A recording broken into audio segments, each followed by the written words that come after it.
We'll intervene whenever we decide it's in our national security interest to intervene. And if you don't like it, lump it. The problem with America is not that we go around marauding around the world imposing ourselves. The problem with America in the last 10, 15 years since the end of the Cold War, really in the last 60 years, is that we've been too slow to get involved. I don't know how many Iraqi civilians were killed, but I can assure you that the number is the absolute minimal that it's possible in modern warfare. Every nation in every region now has a decision to make. Either you are with us or you are with the terrorists. You know, that land over there is yours. You'll go back to it one day because your fight will prevail and you'll have your homes and your mosques back again because your cause is right and God is on your side. Welcome to the Darkened Hour. Hello everyone and welcome to this inaugural episode of the Darkened Hour. My name's Richard Cox. I'm here with Adam Fitzgerald. Good evening, Adam. Good evening, Richard. Pleasure. Okay, so in this, we've got all sorts of interviews lined up. We've done some already, and I think we've got some really, ones that certainly excite me coming up. But we thought it would be good to do an initial episode where we just lay out who we are, where we're coming from, and why it is we're doing this, why we felt that the crowded marketplace of podcasts needed yet another one. The world needed to hear our voices and input into these things. So that's what we'll address here. So the podcast itself is centered around 9/11 and the wider history and geopolitical implications of that. So Adam, this has been your major area of interest and study for the past, what are we talking, 13 years, I think you put it at? Yes. And that comes after actually witnessing the events of the day. From where you are in New York, you saw, I think, the second plane go into the building, right? So maybe you can start off by talking about that journey for you and what got you into researching it, and how you've come to look at the event and the wider world through that lens then. Well, I was born and raised in New York, and on September 11, 2001, I was on my rooftop in Queens, New York, and saw the explosion of the Flight 175 into the South Tower. And at the time, while it was shocking, it was more in the way of bordering the surreal, and we had no idea about terrorism and international terrorism and sorts of things of this nature. It wasn't until many years later, in 2006 and 7, right, early 2006, where I started to delve into the areas of the geopolitical regarding September 11th. And what I saw, which was very perplexing to me right away on the internet, was that a lot of people were talking about the physics regarding how the towers fell. And nobody was really talking about the perpetrators or the intelligence apparatuses that were involved intimately with the attacks. And so I started to study these fields. And the areas I started to study were basically the intelligence apparatuses, Middle East affairs, the foreign lobby institutes, U.S.-Israeli affairs, U.S.-Saudi affairs, and religious fundamentalism. These are large areas to begin with, but I liked reading anyway, and I started to read multiple books upon these subjects. And what I found throughout the years was that 9/11 itself wasn't basically just about the day. A lot of people like to think that 9/11 is just about the day or the days into it. It really is a puzzle type effect, and it leads into years and years. And so I wanted to start at a certain time frame, and I started with the 1979 Soviet-Afghan War, and I worked my way from there, because from that position, that period of time, we start seeing the more notable figures starting to arise that were influential in the 9/11 attacks and beyond. And so I started studying these subjects a little bit more thoroughly, And it led me to what I am today. And I think the last 5 years have been more vigorous in my areas of study regarding 9/11. And it has a branch out effect. And I could talk about one subject about 9/11, talk about religious fundamentalism. When I talk about religious fundamentalism, I have to start understanding the culture of Middle East. What's the understand of the Sunni-Shia divide, for example. Why is that important?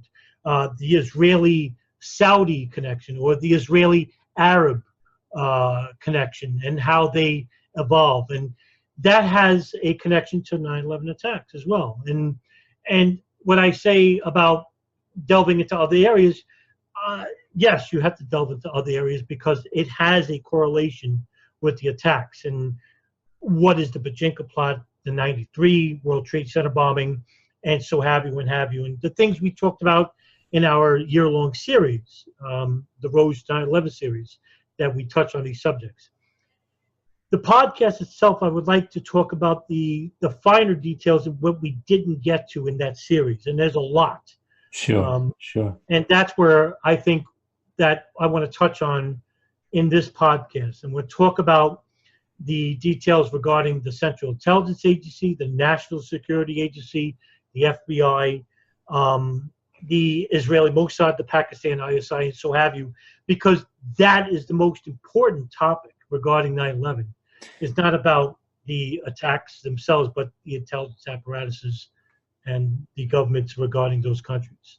Sure. We on the when we agreed to the series, I thought we'd do about 6 hours of recording and go from the 1950s to 9/11, and that would be it. And it just expanded and expanded and expanded, as these things do. And eventually we said, okay, yeah, we've got to have a dedicated podcast for this to go really into the detail, because we've, in answer to my earlier question of why do we feel the need for another podcast, I think there is still a lot of questions that can be productively asked about 9/11, and certainly about the wider geopolitical sphere.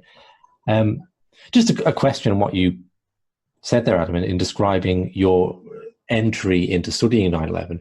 Did you come into it from a particularly conspiratorial angle? Because the way a lot of people get into studying it is they'll think, like, they'll hear this idea that 9/11 was an inside job and then start to try and prove or disprove that. And but the way you describe it, talking about the study of fundamentalism and Operation Cyclone in Afghanistan and so on, it doesn't necessarily sound like that. So what was your kind of angle coming into it? Were you drawn to any of the conspiracy theories straight off the bat, or?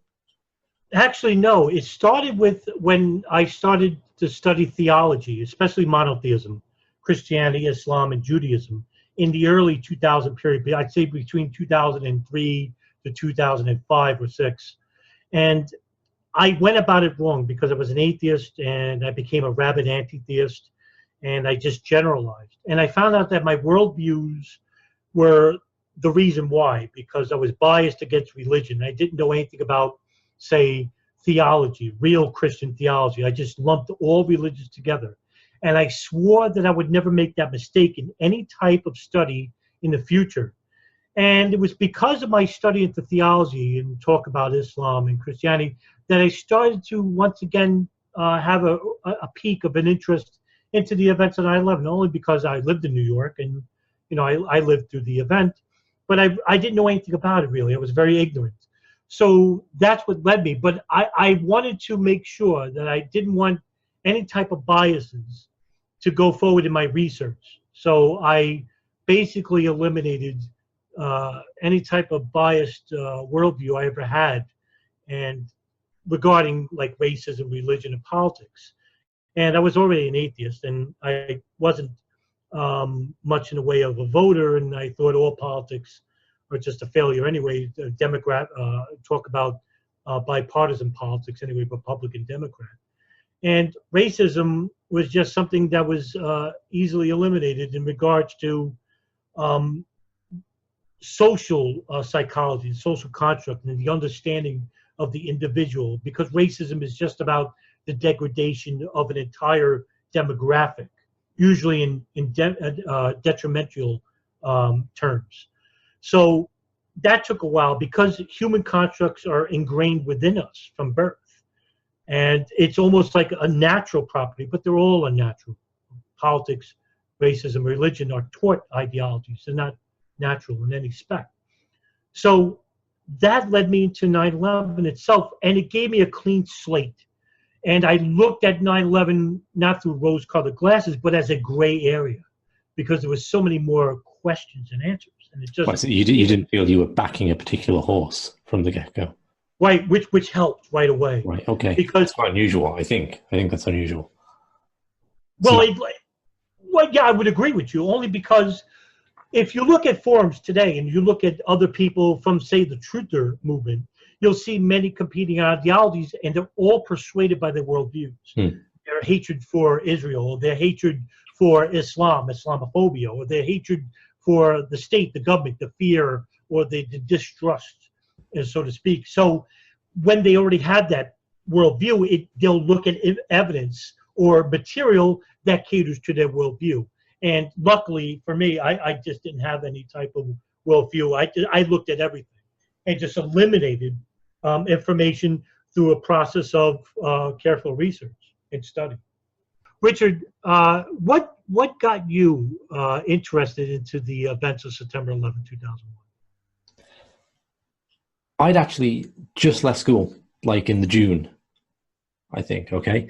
And so that was pivotal, because in the last sort of year or so of my school career, my faith in the establishment had been deteriorating. So growing up, I always believed that the world worked in a good and functional way, and politicians were there for, the betterment of humanity, and the information you were handed in your classes was true, and so on and so on. I never had like a cynical attitude to things. And that just became really tarnished around when I was like hitting 17, 18. Things just kind of like fell apart for me, and the world was making less and less sense. My belief in the educational system was affected by like teachers who seemingly didn't have any interest in their subjects. And that was quite shocking to me, And politically, the election of George W. Bush had quite an impact, right? Because it just seemed so strange to me that in a nation of 300 million people, I was like, gee, what are the chances that the job would go to the son of the guy who did it one time before? That seems like astronomically improbable if we're talking about a democracy where everyone gets together and selects the best man for the job, right? And maybe it's like sometimes you have professional athletes and their children are really talented athletes, So maybe the Bushes are just like this really politically superior family. And then he saw George and oh no, right? It's like you can't maintain a sense that the world makes sense when George W. Bush is held up as the leader of the free world. It doesn't make sense, right? So I was having this real conflict of losing faith in the establishment to provide truth. Okay, and I remember one pivotal thing was sitting in a history class and realizing that all the information I had on the world came from these books that the teacher would hand out. And I didn't know any deeper than that. I was like, well, these things could be made up, right? And I'm sure they're not, but I wouldn't know. And it troubled me that if someone had said to me, like, how do you know that stuff isn't made up? I wouldn't have an answer for that, right? And upon leaving school, I was in a bookstore and I saw a book called The Biggest Secret by David Icke.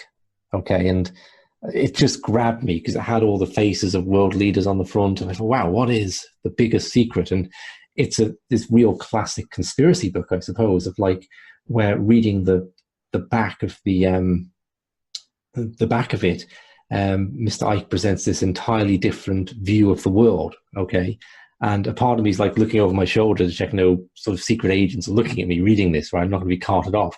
And another part of me is thinking like, well, I don't, obviously I don't believe this, but I wonder if it's even possible to construct an alternative theory of history. Like, can you do that? And does it hold up or does it fall flat? So I bought the book, and a lot of it was like, just to say a lot of it was far out would not be going anywhere near far enough. It's the book where he broke the whole idea of shape-shifting reptilians to the world. Okay. But other parts of it I found very insightful. I found his commentary on a lot of societal structures, like, hey, yeah, that speaks to what I'm experiencing. So I felt a certain confusion over that. And then, really at the time I had pretty much just finished reading it, the planes went into the towers. And I remember I was on a works course that day. And for us, it was the middle of the afternoon when we saw it. Okay. And it was surreal, like, because we saw it on a kind of coffee break and then nobody knew how to react. So we just went back into the room and continued learning about word processors, which seemed like a stupid thing to do. And I just remember this overwhelming sense of like, the world has changed, right? On some fundamental level. It's never going to be the same again, right? We're living in a new world now. And also a sense of like, I don't know what this event is, right? Like, is it the event that the TV was then telling me it was over the next few days with Islamic terrorists, or is it the event that I'm finding out about on the internet in this strange new world of conspiracy? And that was the rabbit hole I jumped down, probably for a couple of years, right? But I have to say, it didn't really get very far because it was overwhelming for me. I would say I lacked the intellectual tools to take on a question that big. And this was like in the 2001 internet, where you just get articles and, I'd spend like maybe 20 minutes reading an article and then realize what I was reading was crazy or something, and like, so I was completely out of my depth, right? So I spent some time in that and then took a step back. And it was really about 2009-10 time that just a series of strange coincidences of people were coming up and asking me, like, you used to be into that 9/11. What do you think about that in the end? Were the towers bombed, or was it all in the side job, or was it not? And I'd say, I really don't know about any of that stuff. I did think it was, and I didn't, and so on. And I felt pulled back into it. I had a strange encounter with a woman in a bar who told me she'd been part of the MK Ultra program. I have no idea to this day whether she was or not. But that events like that kept occurring, and I found myself shifting back into what was this very, probably at the same place, really, although I'd done a course in philosophy at the time. I knew how to construct thoughts much more clearly. So I jumped into the world of YouTube now and documentaries and so on. And after about a year of that, I felt like I just floundered around again. I hadn't really gone anywhere. And that's I stopped looking at the day itself. Okay. And I hadn't been doing this like super intensely, but I stopped looking at the day itself and thought, okay, whatever's true about the day, it's got to arise out of an historical context. Okay. It can't be that everything in history is the way we're led to believe, and then Dick Cheney decided to blow up the Twin Towers. That doesn't make any sense, right? If there's anything in these claims, this is something that must have been going on for a long time. And I started to read the history of US foreign policy. And the one that really got me going was Operation Ajax, the CIA's coup in Iran in 1953. And I heard about that on an Alex Jones documentary and went to check if it was true. And to me, it was jaw-dropping. I mean, it might sound very mundane to people, okay, in the audience, because everyone knows this kind of thing happens. But to be confronted with, like, there's no doubt about that. It's not a theory. It's not some conspiracy. Absolutely, the CIA overthrew the secular government of Mohammad Mossadegh in 1953 and put a monarch and a dictator in charge of Iran, which eventually led to the descent into the Islamist state it is today. That happened, right? And it conflicted again with my childhood. I'd always, like, through childhood in the 1980s, Iran, my contact with it was through, like, the Iron Sheik, the wrestler, who would always have some dastardly trick to defeat the good American wrestler Hulk Hogan, right? And I didn't understand that geopolitics was playing out there, and this was all as a result of the embassy hostage crisis and so on. But I just was overwhelmed by the hypocrisy of the way Iran was presented in the Western media then, and then to find that this is a common pattern. You can go back to, like, incidents like the Maine and the invasion of Cuba and the Philippines, and forward through Guatemala and the Congo and on. The America is not the leading nation of the free world it's presented as. It's really an imperial power. So this is a complete revision of my view of the world, which in some ways is much greater than saying, is a particular event an inside job or not? right? It's not the specific, but it's the general context in which we're looking at the world changes. And then I suppose, what I noticed throughout this was that continuously you have imperial agendas which have no way of being carried out due to popular resistance, either foreign wars or domestic oppression. And then an incident happens, and the media instantly has a narrative presented for that incident, which allows the war to take place. Okay, so whether it's the war with Spain that came about after the destruction of the USS Maine, or whether it's in some ways the Lusitania contributed to shifting American opinion on the First World War, Pearl Harbor, the Gulf of Tonkin incident, and so on and so on. And without going as far as saying like these were all inside jobs, because the Lusitania wasn't, it's a more complex story. I don't feel it was anyway. The Maine, who knows? But right up to 9/11, it's always this very coincidental juxtaposition of these events, right? That either they're being capitalized on or they're being set up or whatever. And that was my interest in false flag terror, in how it, but not even to restrict it to false flag, how terror in general is the lifeblood of the state. It allows the expansionist imperial policies to take place, and how human beings are goaded into violent actions they wouldn't commit otherwise through this. And that, kind of brings me up, to cut a long story short, to my eventual meeting with you, Adam. And that for me facilitated the ability to go into these areas in much more depth and come to a greater understanding. And I'm really pleased to be embarking on this podcast to try and, I suppose, make sense of the world and make sense of the violence humans perpetrate. Because I think even from being a little kid, that seemed like a ridiculous element of the world to me. There's something ridiculous about the nature of violence. It seems to be like very unnecessary. Like I don't see the necessity of why Iraq is in tatters now. That doesn't seem like that was an inevitable portion of human history. And that if it wasn't for this issue we have with violence, the world would be in a much better state. And the populace at large might be the addict of violence, but the state is the dealer, the pusher, if you like. So it's my interest is in understanding that, I suppose, really. What do you hope to get out of the podcast in the future? What do you see beneficial about the podcast? Yeah, I mean, I think I'd root it in understanding, right? I think if you go out trying to change the world, you're going to wear yourself out, because, who's the Greek guy that pushes the boulder up the hill only to have it roll down again? You're going to be that guy if you start trying to change the world. So I think I don't have this great ambition that way. Because I think that will either happen or it won't, right? And we can be very cynical about the world changing, but then sometimes the world does change, much for the better. So, but it's kind of beyond our control as individuals. So I would hope to gain a greater understanding. And I do think that we're at a point in history where we've just had this thing called the internet dumped upon our laps.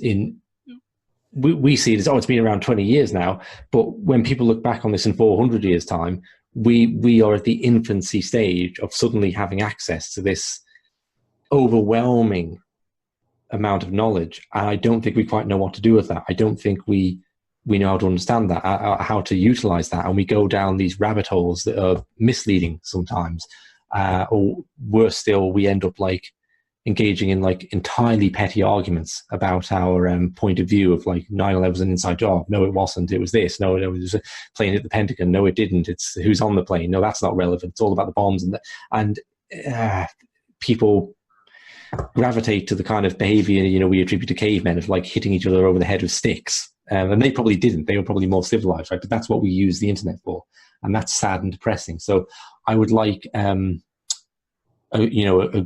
good, honest, and open dialogue, really, because I think that's what's missing a lot of the time with this. And then, however that affects things, I'll just, I'll leave that to, the unknown outcome there. What about yourself, Adam? What do you see as being the role of it?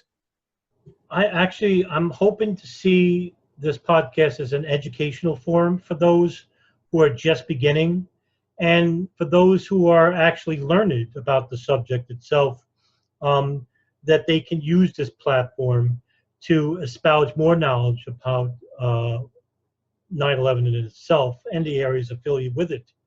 I'm also hoping to have a better, more, if I dare could say it, enlightened public, quote unquote, an enlightened public more, because I feel that a lot of people, especially in the 9/11 spectrum, are just ignorant about how their country's government operates. And I find that to be troubling also for the future. And also the to find out about other people's governments as well, and how they coexist with ours for geopolitical reasons only, and not for humanitarian reasons. Because I think, especially with entities like the Central Intelligence Agency, they don't have the benefit of humanity in their primary frontal cortex of their heads. I think psychologically these entities don't really care about humanity as a whole, but for humanity to be used as like pawns in a chess game, and that they're the chess masters moving us. I think, hopefully, well, I'm hoping that this podcast itself will educate the public about, for me, it's the most important event in human history, because much like yourself and what you alleviated before, I feel that when 9/11 happened, the death of the world as we know it happened as well. Or as they say here in New York, the bravado or the innocence of New York was ended that day. The figure that, unite, because a lot of people think New York is this brash and a very confident city, and it was knocked down back to earth and never regained since that day. But I think the premise is far worse, and that what came out of 9/11 was far worse than what happened on 9/11 itself, and that it has a ripple effect toward the future, and I think forever. What I'm hoping also out of it is not to just to get an educated public, but to have a more motivated public to use the information that they learn from here, and that they spread that information to other people. And I think to me, that's the biggest reward of them all. Yeah, and I think for me, it's a sense that humanity has a capacity to miss the really obvious questions, right? And to me, it's amazing that I should even be embarking on this, right? Because I think, why would we? All the big questions are surely covered, right? Because there's like $1 billion media industry, So surely they've sat down with the CIA director for 2-3 hour interviews, and has been on all the channels and all the other people, and this stuff has been done to death, right? And yet we can pick out loads of people and think like, well, why did nobody ask that guy that question, right? And some of these people are amicable to coming on and talking about it, and it's amazing to me how we miss the obvious, right? How we really miss the obvious questions sometimes. Well, I think that's the case, especially with the two congressional inquiries, the 9/11 Commission and the Joint House inquiry.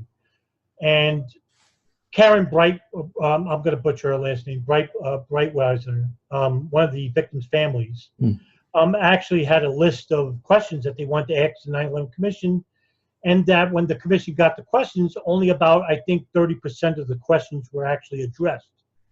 And I think that's the case with both inquiries, that they had a lot of information at their disposal, which they did. They have millions of files they went through.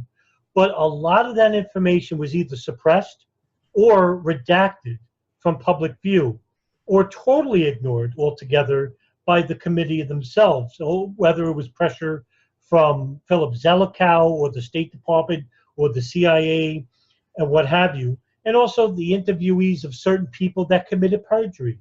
Someone like George Tenet, the director of the CIA, for example, in regards to the cable regarding Khalid al-Mihdhar having a dual entry visa in the United States, in which he tells Tim Romer that Carl Levin of the Joint House Inquiry, where he states that nobody read that cable, but in reality, 53 agents within the Alex station read that cable.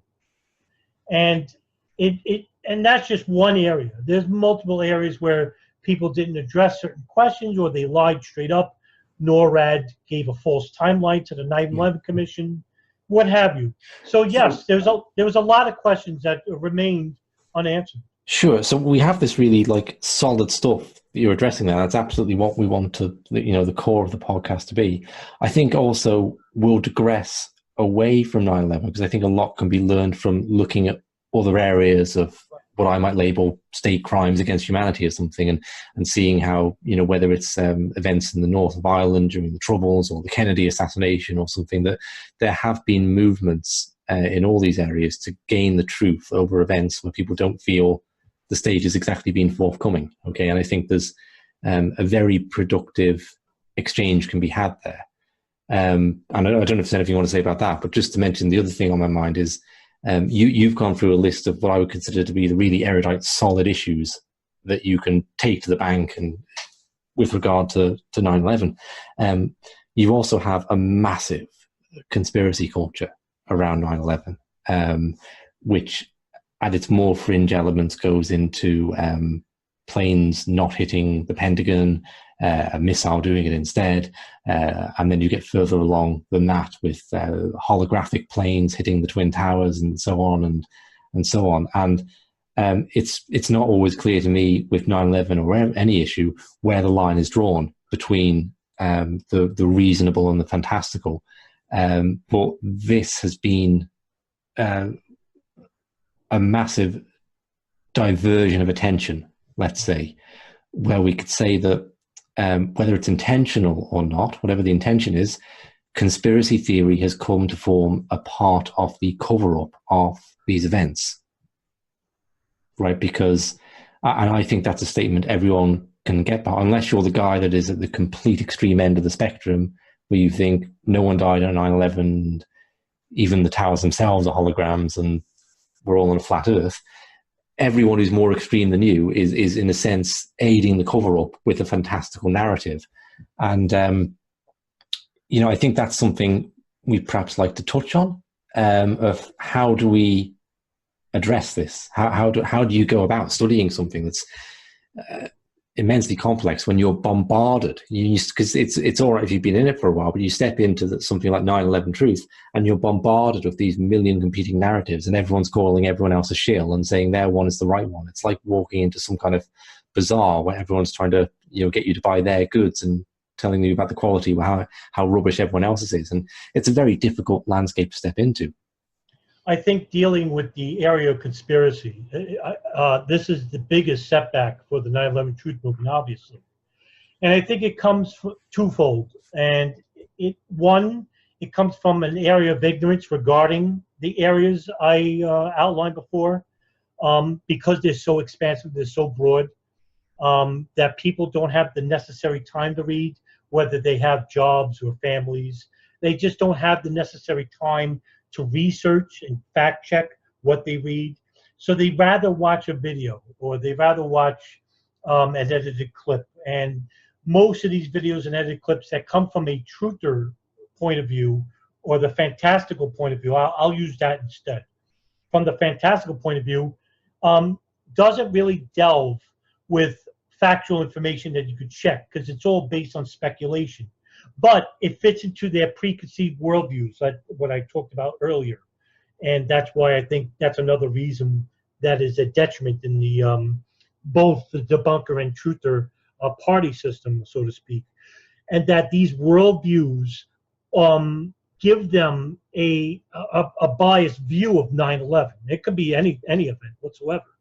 And so because of people in the fantastical realm that purport these no planes or CGI mini nukes in the basement, Judy Woods directed anti-weapons, it also gives them a sense of having information that only they have.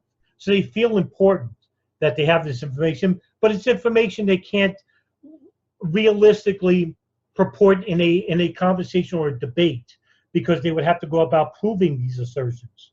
So they're left in this fantastical point of view, and they become very combative, or they become very shut down in conversation, and very abrasive too, because you're challenging their point of view, their narrative that they learned, and they think this is as a weakness. So that's just one area, and I think it's basically in multitudes. There's also, because they purport these narratives, they're helping whether they realize it or not, they're the Central Intelligence Agency or the State Department sort of view that want no real inquiry into the 9/11 attacks. I mean, we saw that with the 9/11 Commission. They didn't want to fund it right away, and they just wanted to ask a limited amount of questions and whatnot.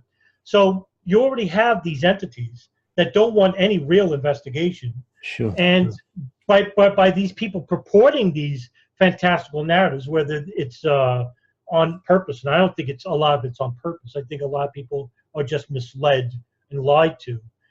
But what they don't realize is that the very same entities that they despise, they're helping by purporting these fantastical narratives. Yeah, sure. I mean, the example that you give, I think is a good one.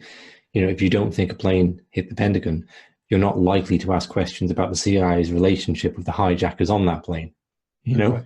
But I think this goes beyond just winning an argument, right? Because I do think there's a lot of people in this, as there is in everything, who fundamentally enjoy arguing, and the sense of intellectual superiority that comes with that, of winning in your own mind at least. And I think we need to go beyond that into dialogue and into, because, sure, maybe there are people who are just out and out paid to present a certain narrative in the movement. But there's a lot of people, I think, like you say, who genuinely hold the beliefs they hold, like overwhelmingly. I think that's the case. I've no evidence even the first group exists. So, how do you have a dialogue with someone who believes something that you really don't, and you might even think is detrimental, without it turning into an argument, and where you can go somewhere productive and say, okay, well, these are the areas where we disagree, but we can, still think that these areas are important. And that I think is really crucial. Something that's important. Sure. Yes. I one thing I noticed that's missing after all these years I've been doing this for 13 years. And one thing I noticed that's horrifying, absent, is that there's rarely, if any, reasonable dialogue regarding 9/11. There's no reasonable debates, reasonable conversation. Any type of decent conversation regards just the physics, but even then it's a banter of back and forth, what have you. And that's another reason why I like to do this podcast, is that I want to use this forum to not just be an echo chamber, which, I don't wish to be purporting a narrative, because I don't purport any narrative, but just the facts presented. And whatever they lead me, that leads me to be. I want this to be a forum where we can dialogue with people of the bunker and truther groups, and then have a dialogue where it doesn't have a banter or back and forth or insult fest or what have you, why these people think this way, what is the logical premise in which they hold. And that's where I want to go with this podcast as well. Yeah, and I think it's been interesting for me doing the interview series of you, because the premise of that was that I've not done 1/10 the research into this Adam's done, and I'm probably exaggerating how much I have done there by saying it's a 10th. Okay, it's nothing like a 10th, but so the premise of the interview series was that I, as more of the layman, will ask Adam the questions, and if he explains it to a layman, maybe people out there can get it too, right? So I did enough research to know what questions to ask, and I found that very psychologically liberating, okay? Because there's no pressure on me to be a big expert in geopolitics then. So I don't have an ego to defend in this fight, right? And that's great, because, you can just, it's very freeing, right? And I think that's the angle you have to approach this kind of thing at. And because as soon as you start defining yourself as, I'm knowledgeable about this and that, it's such a complex and hidden area. You're studying something that doesn't really want to be known. Okay, the CIA don't want you to know their secrets. And I think we simply don't know. My sense that I don't know who's pulling the levers of power in this world, or even if anyone is pulling them. Maybe they're just like you break into the cabin of the train and there's no one at the driver's seat. I don't know. And I think you need to kind of approach this subject of that kind of humility, and because otherwise it becomes like and we do see this, right, amongst people, like a war of egos quite a lot. So that's something I think we'd like to avoid here. Yeah, it's unfortunate. Look, I guess the most learned thing I've ever come across with 9/11 was that just when you thought you knew something about 9/11, you ended up not knowing anything about 9/11. And I'm a student, and I never consider myself an expert. And other people, like to say that, you're more learned than most. I don't think myself that way. I'm still reading books. I got, 5 on my nightstand over here to my left, and that's how I'm going to be even from years from now, 20 years from now, if I keep going. And what we need is to stop thinking of it as a context of the ego itself driven, and that the information in which you hold needs to be shared and echoed by the future of populations and the people that are listening and watching and reading. And what I guess the main goal of this podcast is that I want people, if they listen to it, is to get the information they gain from here, and that they themselves can become the teachers and the leaders, and that they themselves can echo the information that they learned from. And like I said, that's the biggest reward for me. Yeah. So we probably should finish up just mentioning the title, right? The Darkened Hour, which was I did an article and your title was The Darkened Hour. I thought that's great. Really, as soon as you said that, yeah, that's the one. We're having that. So where does that come from in your mind, The Darkened Hour? It comes from a bit of my own anomaly psychologically. I'm a hopeless pessimist.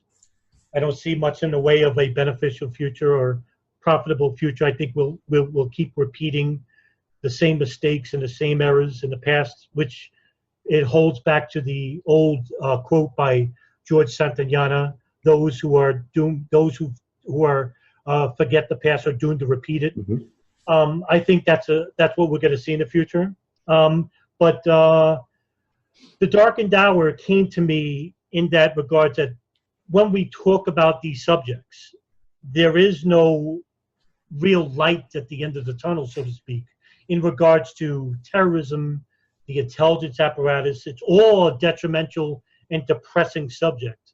And I can tell you, through the 13 years that I've been reading, the areas that I study in, I'd say 95% of the information I've read is basically a depressing issue, and it really shaped my frame of mind into the pessimist I am.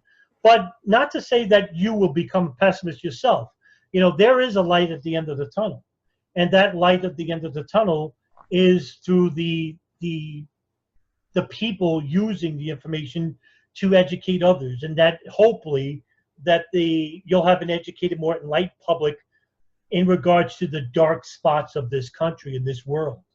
And those dark spots are the intelligence agencies and governments of each respective country, and that we need to shine a more global light and realize that the hegemony of this world is going to come from, not from them, but from us, the people. I mean, one of the things I like about doing this, Adam, is I think you make me feel like an optimist by comparison, right? Because I think people are coming. I'm sort of dour pessimist, but almost like a yin and a yang. Well, right? I wouldn't say that, but a yin and a slightly less yin, maybe. So when you said the title, it spoke to me of yes, okay, it's an hour of going into darkness, because I think that darkness is the place we don't want to go, whether it's geopolitically or in our personal psyches. But darkness is also where real progress is made. I'm going to murder a quote by Jung now, where he said about enlightenment is not found by gravitating to the light, but by bringing our darkness into the light and exposing it. And so it spoke to me on that level. And also on the sense of the Florence and the Machine lyrics popped into my head of the day's always darkest before the dawn. And the little art I found for this was, the darkened hour, the darkest hour is right before the dawn. And finally, this sense of darkness also being mystery. And that's my overwhelming sense of, I think, most everything, but particularly the geopolitical arena, is that I have no certainty about it. This whole journey started for me with recognition that I believed I knew what the world was, and then I found I didn't, and it was all a mystery. And whatever I've learned since, it's never detracted from that sense of mystery. That my starting point is, I recognize I don't know how this world is working and how the pieces fit together and who's pulling the levers, if anyone, as I said. So that's the kind of the darkness of the mystery we can embrace and get away from our certainties and our pet theories about Zionists, Illuminati, international bankers, neocons, Muslims, insert here, whatever it is. And to that's the point we can all meet in that shared mystery, I think. So that's how it spoke to me on the various levels. Sure. It's almost like the book, The Inferno, where Dante is led by Virgil, his guide. And the way he got out of hell is he entered darkness through the forest, the proverbial forest, and he comes out to the light through Satan, through Lucifer, by climbing up to him into the world, into heaven, through the light. And I think the only way we're going to correct the issues of the past and the present, and to give a better future, more enlightened future, is we have to reach the darkest recesses of our minds and to the others and the agendas and nefarious opportunists who have created this world, this machine world, so to speak. And to have a better future is to have a more enlightened public. And how do you do that? By going to the darkest spots of mankind. And that's why I came up with that, the title, The Darkened Hour, because we have to talk about the subjects that are not comfortable to talk about to get any real progress in the future. Yes.